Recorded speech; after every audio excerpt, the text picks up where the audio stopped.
Hello cutters, I'm Andy. I thought I'd do a quick video. I haven't done one yet, but here it is. What I'm going to do is, I thought it'd be quite fun to create a faceless YouTube channel. So I've started on that today and I'm in DaVinci Resolve at the moment, and you can see what I've generated so far, and I'm just going to walk you through how I've created it.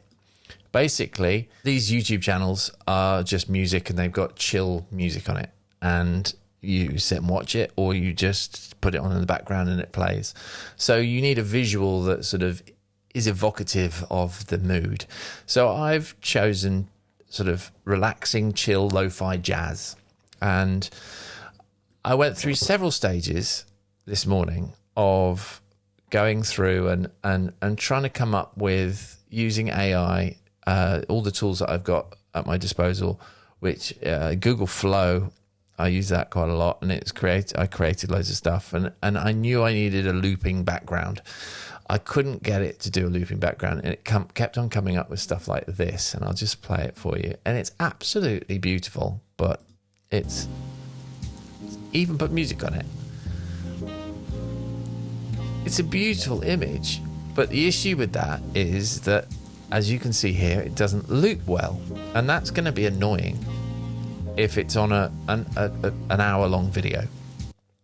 The music loops, I just noticed that then, but that's all that loops.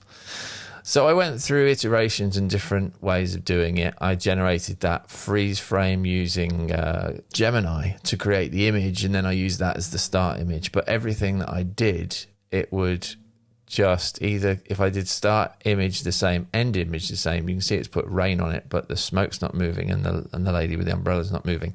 So I was stuck in this situation where it would go, I want a loopable video, and it would go, okay, but we can see here that this clearly is not loopable because she moves around, and that's not going to work. So I got it to do the static shot. Let's just take a second to appreciate how good this rain is.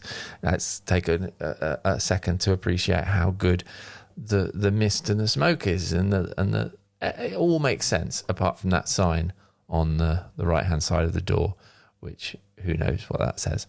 I mean, jazz club's fine, but actually I think it says jazz clud. It's astounding, but it didn't fit with what I wanted it to do. So if I go back into Resolve here, you'll see what I ended up with. And that is a still image of a lady with an umbrella.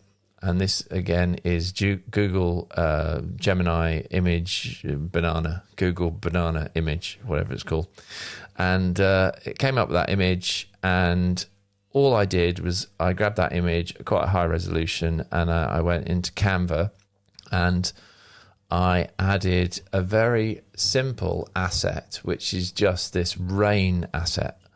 And if I play that, it's just a rain texture on black. And then I laid that over the top of my still image, and it is loopable.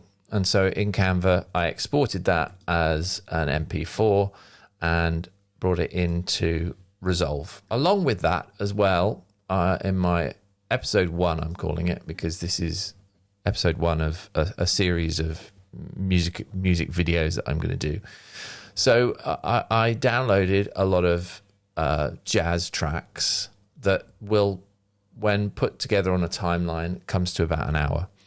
Where I got those from was where I subscribe to at the moment, which is Motion Array, which is not sponsored, but I have used them for years and years, both for this sort of stuff and for temporary graphic elements for the shows that I work on as an editor.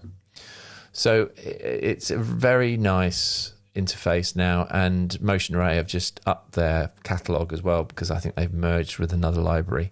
So if I just type in jazz here, it'll bring up all the jazz tracks, and if I add lo-fi to it, lo-fi please, lo-fi.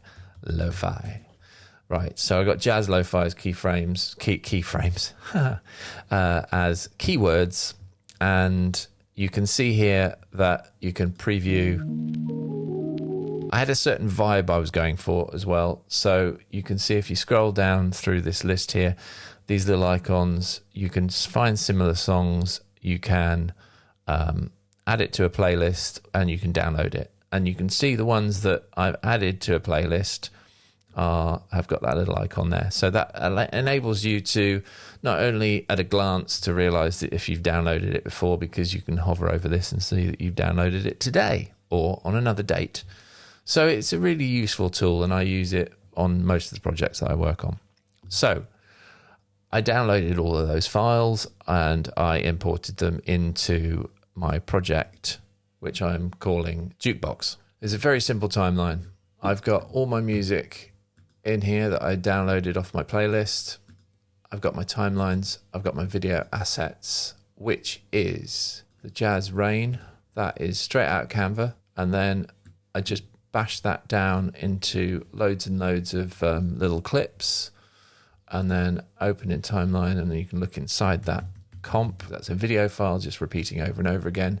And I checked that it loops okay, and I put a little 15 frame crossfade over it. So there's no movement on that apart from the rain. If I step back out of this, go back to episode 1, then simply all I did was I selected it. I added a dynamic zoom. There's a slow pull out, which you can hardly notice when it's playing. But then through the trajectory of the video, you'll notice that it reveals to a wide shot, which I think is quite nice.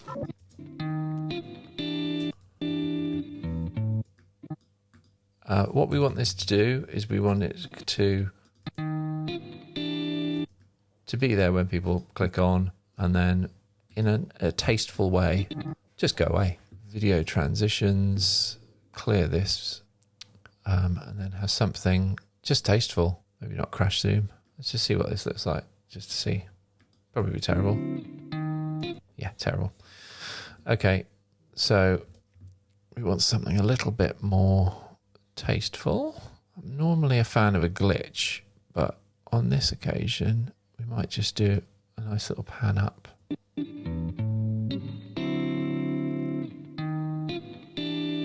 pan down might work better, actually. Yeah. Lovely. So, zooming out, I've put all the tracks on tracks 1 and 2.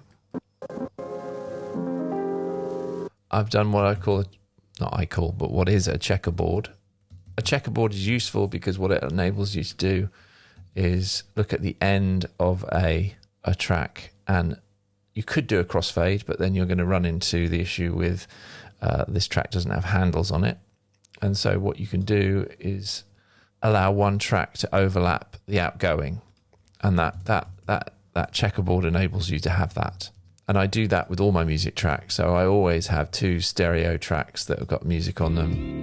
And then that means if tracks 1, 2 are dialogue, 3 and 4 are effects, and then 5 and 6 are music, that enables me to checkerboard my dialogue and my effects. So I can always trim something out and it's got space. And so that's what I've done with this, is I've checkerboarded this music. So it enables you to have situations where some of these tracks has just got like static at the end of an old record.